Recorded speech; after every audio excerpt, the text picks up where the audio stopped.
La ilaha illallah Muhammadur Rasulullah.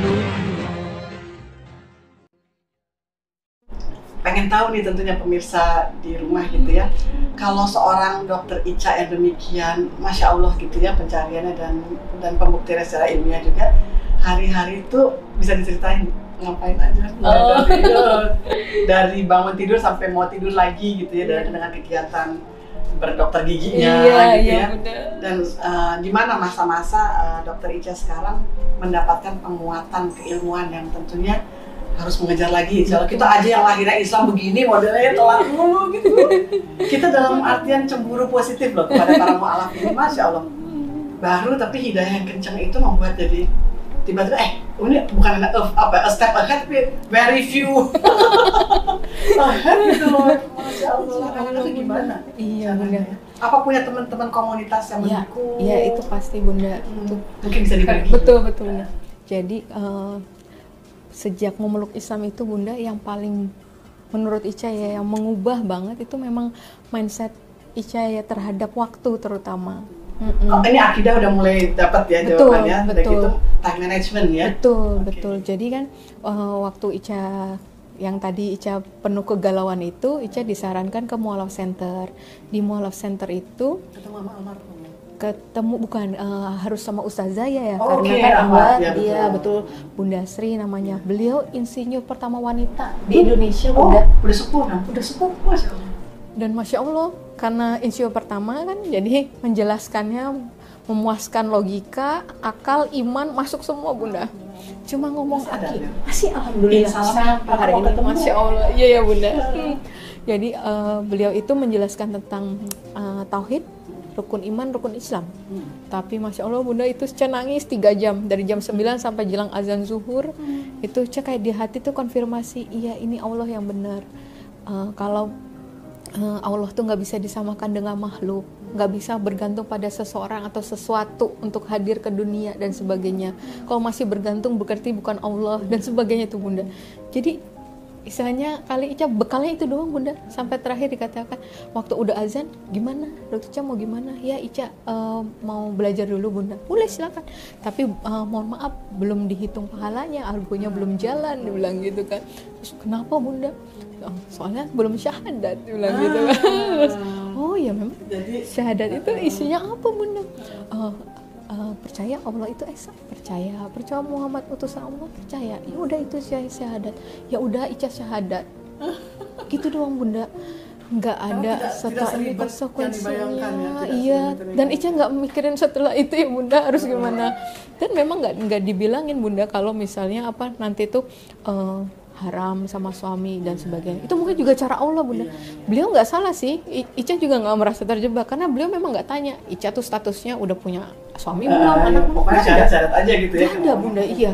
Mungkin kalau hari itu Ica dibilangin, tapi setelah ini haram sama suami, Ica nggak jadi kali Bunda. Mungkin ya. Allah paling tahu Bunda ya cara kita.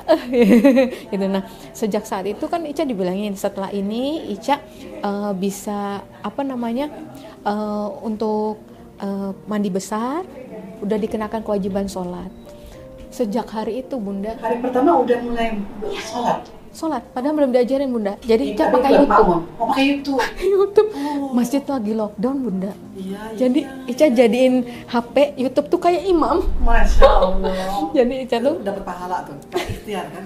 Allah kan menghargai ikhtiar orang yang ngasih ilmu. Nggak tahu tuh diterima atau enggak ya Bunda ya. Jadi waktu itu nggak tahu deh, orang Ica belum diajarin kan Bunda. Tapi Ica udah dibilang Ica udah kena kewajiban sholat gitu kan. Terus kalau mungkin bisa aja ya Ica sebagai mu'alaf, Ica pikir ya Allah maafin lah ya kalau Ica belum bisa kan belum diajarin. Terus atau situasinya Ica masih ngumpet-ngumpet, nggak apa-apa kali ya nggak sholat. Alhamdulillahnya iya. Nggak terima nasib lah istilahnya. Betul. Kok ya Allah kasih taufik hidayahnya justru Ica harus perjuangkan sholatnya gitu kan. Dapat ayat jadikan sabar dan sholat penolongmu gitu. Jadi udah apapun yang terjadi yang Ica harus perjuangkan justru sholatnya gitu. Mau Ica nanti diapa-apain ya udah. Sabarnya ya. Betul. Nah itu Bunda, kalau Bunda tadi nanya keseharian Ica, dari situ tuh langsung mindset Ica berubah. Ica tuh kayak hidup cuman dari sholat ke sholat. Itu deh.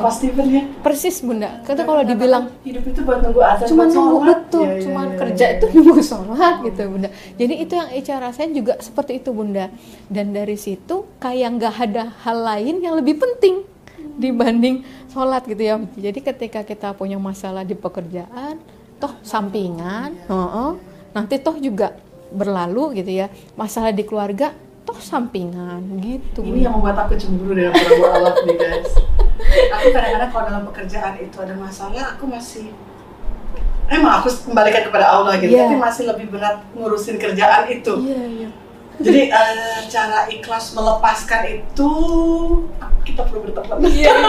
Sama sih bunda, masih belajar juga. Buat saling menularkan karena ikhlas itu kan mudah diucapkan, tapi dalam praktek itu is not that easy. Iya, betul bunda, betul gitu bunda. Nah sejak saat itu tadi nggak ada yang lebih penting dari sholat, nggak ada yang lebih penting dari baca Al-Quran, nggak ada yang lebih penting daripada menuntut ilmu, belajar, kajian. Iya, apalagi itu ya bunda. Aku masih tuh syaitannya tuh. Tapi kan bunda berdakwah kan? Iya, masya Allah. Itu juga amal soleh bunda. Iya, nggak apa-apa bunda. Nah, jadi itu sih bunda. Mau nanya lagi nih dokter Ica, ngajinya itu dalam sehari pasti selalu nggak? Iya. Jadi kapan tuh masa-masa ini kan perlu juga untuk kita betul. Lahir dalam Islam kadang-kadang sehari itu bisa loh kita luput nggak ngaji. Karena kita ngerasa ih surga udah pasti nih, belum tentu juga langsung. Iya, jadi Ica tuh pernah dengar kajian. Mohon maaf banget Ica lupa. Waktu itu belum kenal nama ustadz ya bunda. Jadi waktu itu alhamdulillahnya waktu itu Ica kok dia denger kajian ini gitu ya, bahwa jangankan seminggu kamu nggak baca Al-Quran gitu ya, sehari aja kamu nggak baca Al-Quran itu azab loh. Itu Ica langsung cep gitu bunda. Betapa ruginya ya. Ya gitu ya. Dan aku mendengar ini dari seorang mu'alaf yang mengejar ketertinggalannya. Sesungguhnya kami pun yang lahir Islam, kita tertinggal loh. Iya bunda. Jadi Ica sih ngerasanya justru Ica mengejar ketinggalan. Ica kan berarti di umur 36 tuh bunda dapat hidayah itu ya, tahun 2020, sekarang Ica tinggal 8. Nah sejak saat itu tadi bunda Ica coba atur, kan belajar sedikit-sedikit tuh bunda, apa ya sunnah waktu bangun tidur tuh harus mulai dengan apa gitu ya. Mulai misalnya dari Ica startnya dari tahajud ya, misalnya dari tahajud, terus abis itu Ica zikir. Nah terus abis itu kalau masih nunggu subuhnya belum datang juga Ica baca Al-Quran dulu. Dan biasanya di antara tahajud ke subuh itu bunda banyak dapat surat cinta dari Allah itu. Dengar, ulang lagi sekali lagi. Itu poinnya tuh kalau kita mau dapat ridho Allah yang optimal adalah masa-masa dari tahajud ke subuh. Itu bunda. Itu saat lagi tidur enak-enaknya loh. Saya tahu di situ kan. Iya.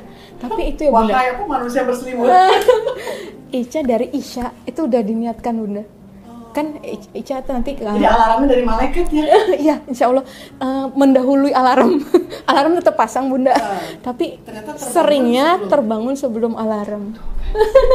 Itu kita percaya bahwa ada malaikat dalam hidup kita yang mencatat dan membangunkan juga buat nyawa. Iya, dan Ica pikir kan tahajud itu kita datangin Allah gitu ya, tapi sebenarnya kebalik itu justru panggilan Allah buat kita. Jadi ketika kita kebangun itu alhamdulillah. Iya.